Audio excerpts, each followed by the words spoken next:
সমাধান এখনো মেলেনি। তাই পুরো ডোজ টিকা নিন।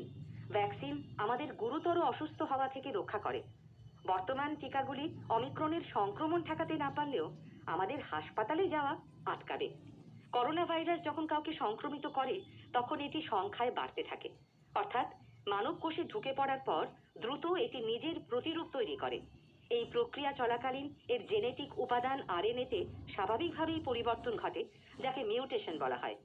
মিউটেট হতে হতেই ভাইরাসের নতুন ভ্যারিয়েন্টের উদ্ভব হয়। জানা গেছে প্রথমে যার শরীরে অমিক্রন ধরা পড়েছিল তিনি দীর্ঘ সময় ডেল্টায় আক্রান্ত ছিলেন।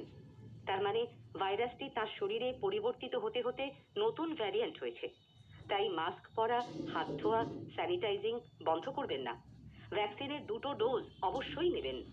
নিজেদের রক্ষা করতে হবে নিজেদেরকেই, অন্যথায় শীঘ্রই হয়তো সংক্রমণের আরেকটি ঢেউয়ের মুখোমুখি হতে হবে আমাদের।